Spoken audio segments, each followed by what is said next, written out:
a while back, this old power supply was given to me. It is made by a German company called Electro-Automatic. I think that's part of Tektronix nowadays. I did a little bit of research. And it is a very simple, very basic device. You've got one DC output over here, which is about 12 volts. It's got an LED on the front to tell you whether it's turned on, and it's got a power switch, right? Which makes this thing a little bit too simple for my liking. I mean, I would like to use this thing as a lab power supply so that I can adjust the output voltage on the fly, and maybe also set a current limit to protect the circuits that I'm building. And this can do none of those things. So then I thought to myself, why don't we add that functionality to this? We can just modify this. We can make a lab power supply out of this thing. And so that's what we're going to do in today's video. So of course, if we want to modify this thing into being a fully adjustable lab power supply, the first thing we need to do is take it apart and have a look inside. So that's what we're going to do first. Do you know how you can tell that this is an old power supply? Because there's no stickers on this saying this is dangerous, do not open up, or non-user serviceable parts inside, that kind of thing. It's not there. It's just like, of course you could take it apart. There you go. First of all, on the back of the power supply, you can see we've got the mains AC power cable coming in, where it first goes through this fuse, then through the power switch on the front, and then it goes into a big mains transformer, which is actually the biggest and heaviest part of this whole thing. And that transformer will step down the mains AC voltage from about 240 volt down to about 25-ish volt AC. And that 25 volt AC then goes through these black wires to this component you see here at the back, which is a full bridge rectifier. How exciting. Which is bolted to the back of the power supply. It's just bolted to the housing, which they've done as a kind of heatsink. Right, so this thing probably doesn't get that hot during operation, so they didn't need a particularly big heatsink for this thing, but it did need some cooling, so they just ended up screwing it to the back of the housing, which is actually a super common thing to do in this kind of power supply. And so now, from that rectifier, we get about 25 volt DC, but of course with a lot of ripple. So they've also added this big electrolytic capacitor to smooth it out. And so now you end up with around 25 volt DC. But of course, that number might vary quite a bit depending on the mains input. If the mains input is like 10% higher, for example, that DC voltage would also be 10% higher. Which wouldn't be uncommon these days with everyone's solar inverters pushing up the voltage on the grid.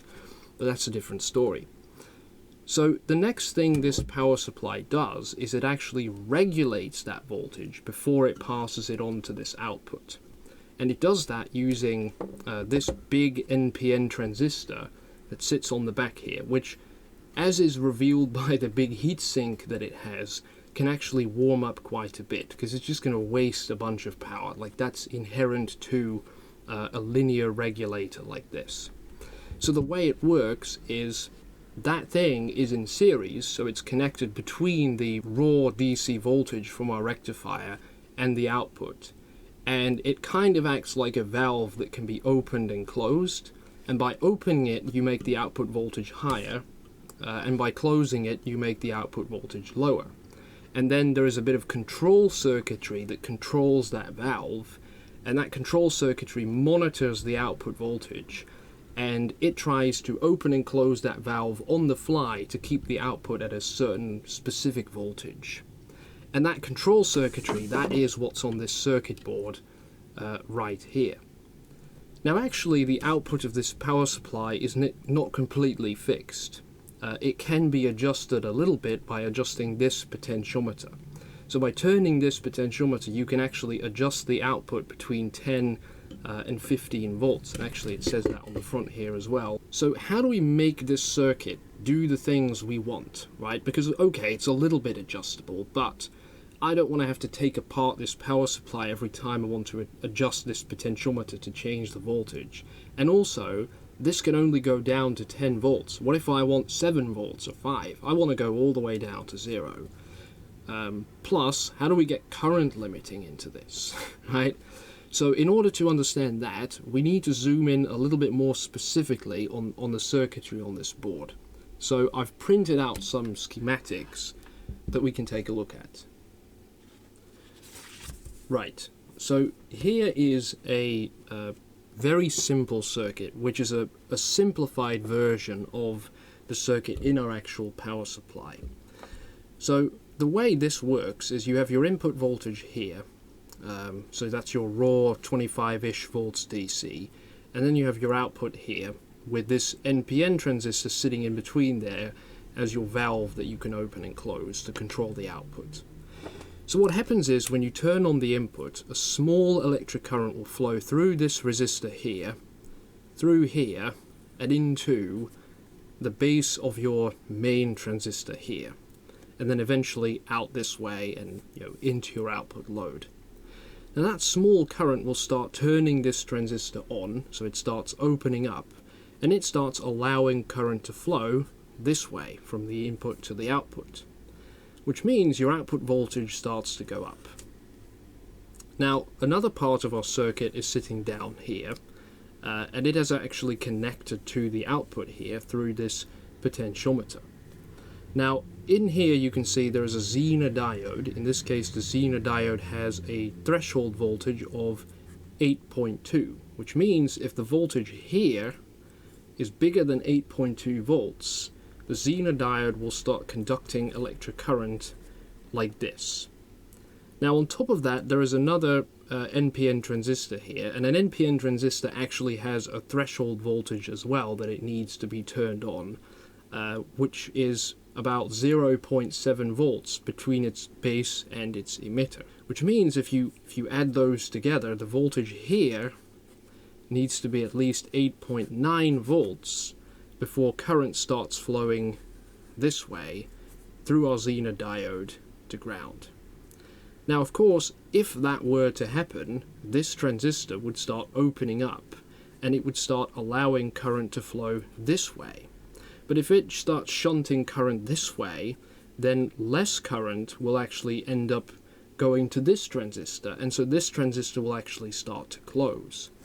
So what happens is, as your output voltage rises, this voltage rises along with it, and at some point it starts to reach 8.9, and so that feedback mechanism starts kicking into action, and then your output voltage will stabilize at a certain level. So if the potentiometer is set 50-50, right, so exactly halfway, then the output voltage will be twice as high as this, so that would be 17.8 volts. But of course, by adjusting that potentiometer, you can adjust the output to a different value. And so this is a very simple linear regulator. And the nice thing about this is that it doesn't really matter that much what the input voltage is or what kind of load you connect to the output. It'll still maintain that voltage. So now let's take a look at the actual circuit that is inside of our power supply, and as you'll see, it is quite similar to this, at least when you take a closer look at it. So here is what it looks like, and actually I do have to admit this is still a little bit simplified. I've left out a few components that don't really matter that much to understand the working principle, but this is basically the circuit that's in our power supply. And at first it looks kind of like a lot different from this thing, but again, as you're about to see, they're actually very similar, because here you can still see you've got that main regulation transistor, which is in series with the output, but then here they've just got another transistor sort of cascaded in series with it. And so, these two guys, they're just going to act kind of like one big transistor. So, they are basically this thing in our simplified circuit. And a very similar thing is going on this side of a circuit, where you can see that same construction with the NPN transistor and the Zener diode here. But instead of hooking that up directly to a voltage divider and to the output, they've actually crammed another NPN transistor stage, sort of cascaded them again. But basically this thing is this thing right here. It's the same principle as this, it's just using more components, which they have various good reasons for, but that's not really important to us today. Looking at this circuit, there is actually one strange thing that seems quite different from the original, which is the presence of this PNP transistor.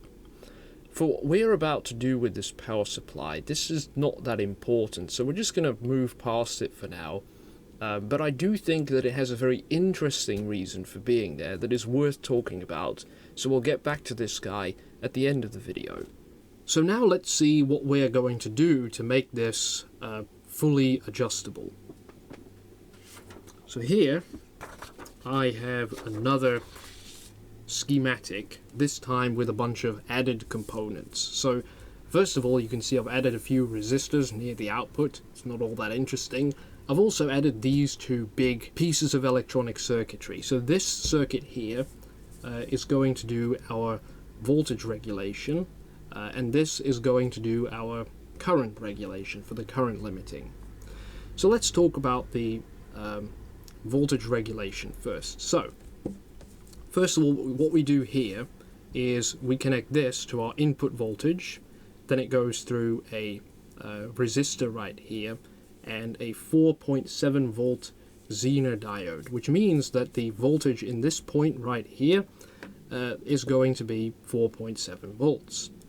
Then we have this potentiometer, which is going to allow us to set the voltage that comes out here to any value between 0 and 4.7. So let me just write that down. This voltage is 0 to 4.7, depending on the setting of the potentiometer. So this is, and that's someone testing out their new two-stroke motorbike, or, well, moped, I guess. It's working, as you can tell. So there's your adjustable reference voltage that we created. And then we have this comparator, which is basically just an operational amplifier without any feedback, which is going to compare that voltage against this voltage, which is labeled voltage probe. Where does that come from? Well, it comes from here. So voltage probe is a fraction of the output, which is determined by a few resistors. So it's judging by the values of the resistors, you can tell that it is roughly a third of the output voltage. The reason we do this is because we want this probe voltage to be within the same neighborhood as the reference that we created here. So it's going to compare this voltage to the reference we set. And if this voltage is bigger than the reference we set, the comparator output is going to turn on, which means it's going to turn this NPN transistor on, which means it's going to start shunting current from here to ground in much the same way as our original Zener diode would do, and that's going to lower the output voltage down. So this bit of circuitry essentially overrides the existing voltage regulation. So now let's move on to current limiting or current regulation. So for that, the circuit looks a little bit more complicated, but actually it's doing a very similar thing. So we're still making a reference voltage using that same circuit involving the 4.7 volt Zener diode and the potentiometer. So again, we create this adjustable reference of 0 to 4.7 volts. Which again goes into the exact same kind of comparator, which drives the exact same kind of NPN transistor, which is also connected to the same point in the circuit. Except, of course, we have a voltage here, a reference voltage, and we're trying to regulate current instead of voltage. So what we need to do is we need to convert the electric current onto the output into a voltage so that it can be compared to this value here. So what I've done is I've inserted a shunt resistor right here, which has a value of 8 milliohms, and the voltage across that shunt resistor is going to be proportional to the current on the output, because of course voltage is current times resistance, that's Ohm's law. So if this thing is 8 milliohms, that means if there is 1 amp of current going onto the output, we will have 8 millivolts across this resistor. So what is done then is you can see that before the shunt resistor we connected a wire that's called pre-shunt, and after that resistor we connected a wire as well, which is just output, right? Of course, it already has a label anyway, and we connect those two to the inputs of this circuit here. So here you can see output, and there you can see pre-shunt. And this circuit is known as a difference amplifier, or a differential amplifier. I'm not sure what the right name is for this one. It just occurred to me that in this drawing, one of the operational amplifiers is actually drawn upside down, which you might want to keep in mind in case you're going to try to build something similar yourself. But basically, what this thing does is it takes the difference in voltage between these 2 points and then multiplies it by a certain amount as well. In this case, approximately 400 times because of the values of these resistors. So that means, again, for this example, let's say you have 1 amp of current going to the output, you have 8 millivolts between these 2 points. That means you would get 400 times 8 millivolts over here, which is about 3.2 volts. And that voltage that comes out here, that's compared against our reference value. And again, then the very same thing will happen. If it's bigger than the reference, it'll turn on this NPN transistor and it'll lower the output voltage in response. And if it's less than the reference, then it will not do that. And that way it'll regulate the current to a specific value. So if the current goes above a certain threshold, this thing will lower the output voltage down to keep the current below or at that value. And that's it. That's our current regulation circuit. Now, the thing about this is that now essentially we have 3 different regulators. We have the original one, and then we have these 2, and they're all wired up to the same point in our circuit. And they can all override each other by being lower in terms of the voltage that they want to achieve, right? The lowest one wins because they can all pull the voltage down to ground, but no one is capable of pushing it back up. So the one that has the lowest set point wins the battle and ends up determining the output. So what we do is first of all, we set the original to 15 volts, which means our maximum output will be 15 volts. That's the highest it'll go. Of course, I could disconnect it as well, but 15 volts is fine.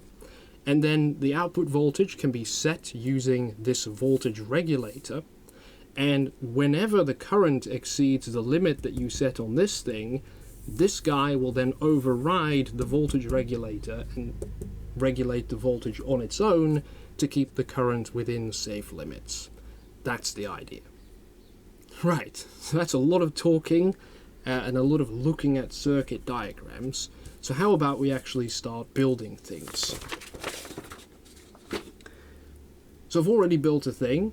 It's on this breadboard right here. So this is the circuit. You can see in the middle there is an op-amp. That's a quad operational amplifier. It's the LM324. It actually sucks, but I have a bunch of them laying around and I'm trying to get rid of the old stock. And actually it's fine for this. It's fine for a lot of things. It's just kind of old and slow. But who cares? It works, right? So that's sitting in the middle right there. Then we've got a bunch of resistors around it. We've got the NPN transistors that we saw in our circuit. We've got the Zener diodes for producing our reference voltages. And we've got a potentiometer here and a potentiometer here to adjust our voltage and to adjust our current limit. And then these wires can be used to plug it into the existing circuitry of our power supply to start messing with things. So let's hook this thing up and then see if it actually works. Right, so as you can see, I've connected my homemade circuit to the existing circuitry of our power supply. So the green wire, that's the wire that allows our circuit to tap into the original circuit and sort of override it. The blue and black wires you see here are just the raw input voltage going to this circuit as a power source. Then the yellow wire that's over here is connected to our output, So that's what the circuit uses to measure the output voltage to regulate it. And this pink wire goes to the other end of a shunt resistor. So this blue piece of wire that you're looking at here, that is actually my 8 milliohm, well, more or less, if I got the length of the wire correct. That is my 8 milliohm shunt resistor. Alright, so let's just turn this thing on. There we go, the LED turns on, so there must be something happening. Now, let me measure the output voltage with the multimeter.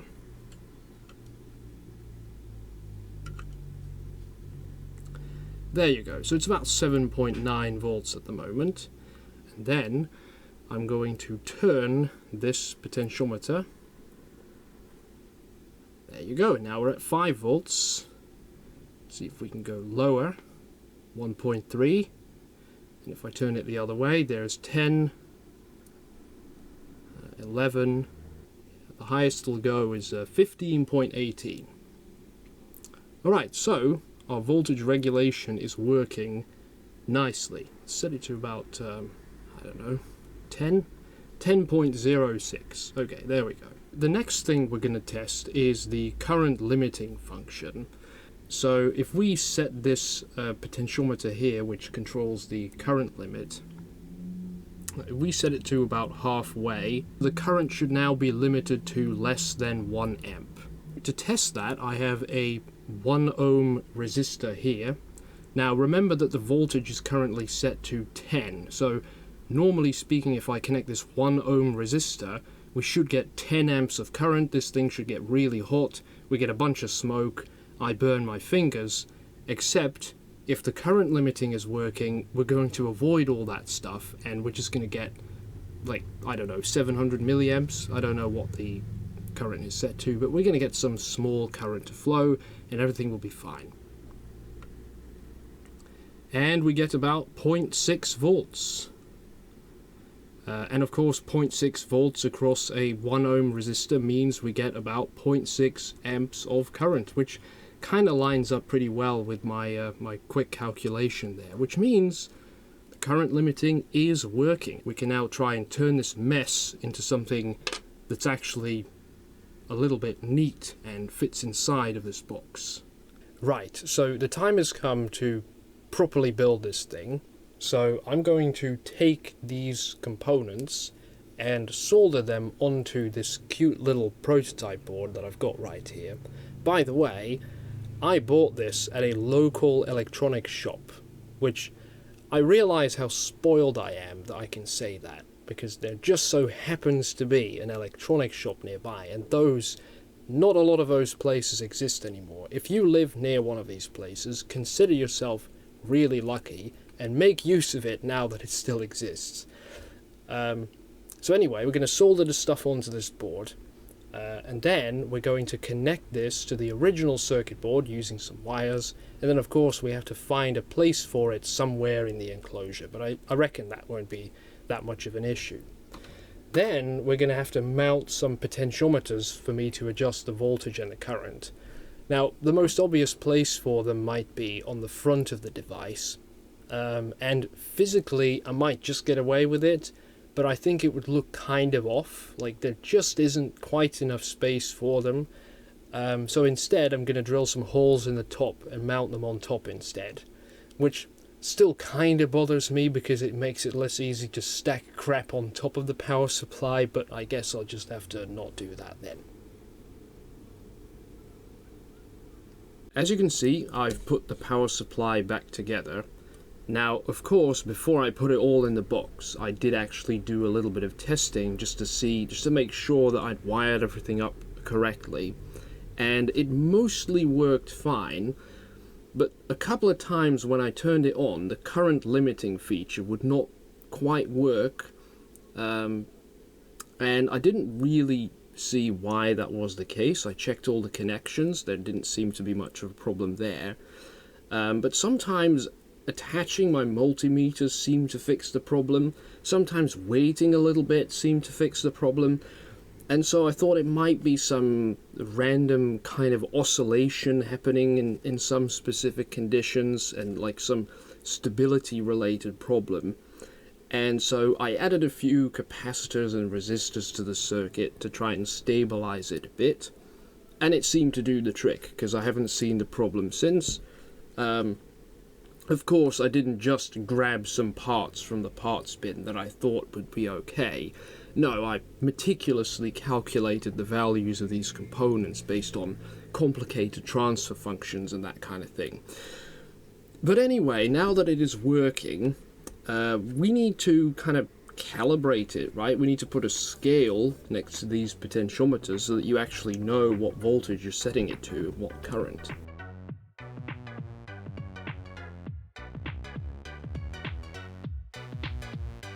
Okay, I just messed this up so badly in multiple ways. I'm gonna need to make a new label.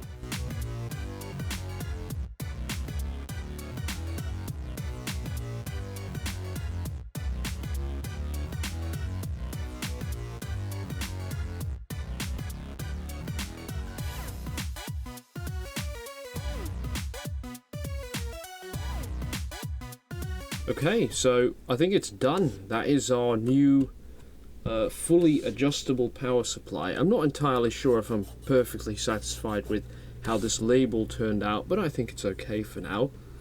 So if we turn it on like this, I will show you that it actually works for a bit. So if we take the multimeter and we probe the output voltage, for example, I will set it to 10 volts. There we go.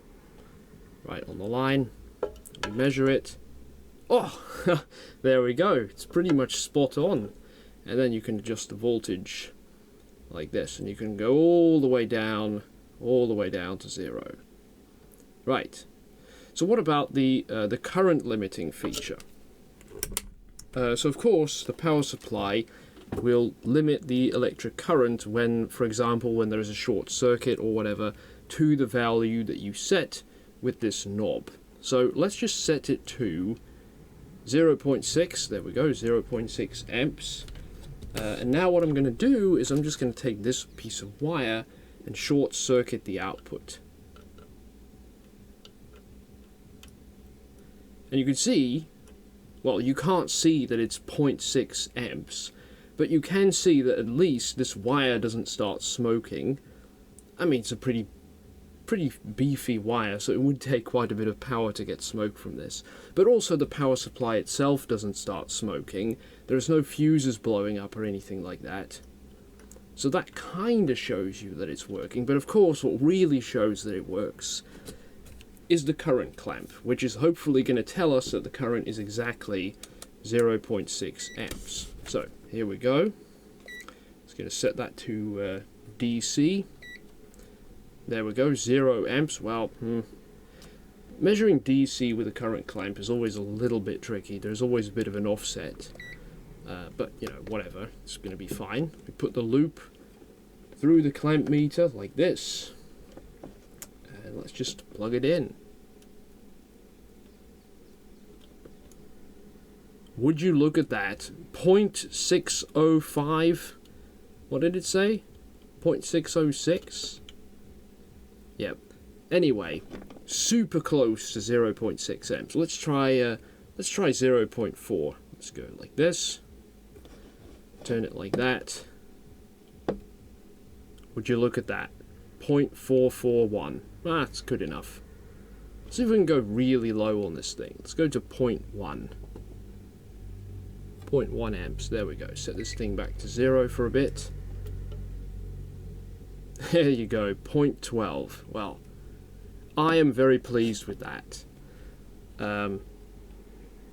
Yeah, actually, we're not even off because of, we're mostly just a bit off because of the label and how well how good I am at pointing this thing at a specific value. So, there you go. We've successfully modified a desktop power supply. I think this project was quite fun, honestly. I enjoyed making this video. Hopefully you also enjoyed watching this. And maybe if you have a similar kind of linear power supply, you could even try a modification like this yourself. If you like this video, then maybe consider clicking the like button or even subscribing to this channel. And all that's left for me to say is, of course, thank you very much for watching.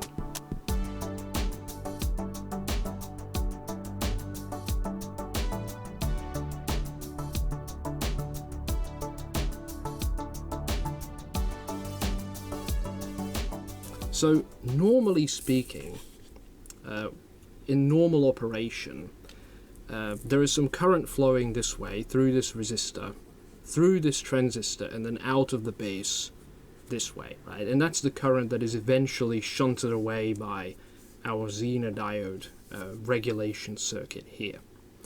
Now, that current might be as high as a few milliamps, which is relatively high for the base of a transistor. So this transistor will be fully saturated, it'll be fully turned on, it'll just be wide open, which means that it's basically acting like a closed switch between here and there. So current can flow freely from this point to that point, pretty much unobstructed. Which also means that how much current flows this way is determined by the voltage that we have in this point, right? The voltage right after this resistor. So, if more current is drawn this way, then the voltage here will go down, and so less current will flow this way, which makes the operation of the circuit, again, the same as this. The story changes, though, when you start drawing a lot of current on the output. So when you do this, the input voltage will start to go down because of the internal resistance of your transformer winding and the wiring that's hooked everything up.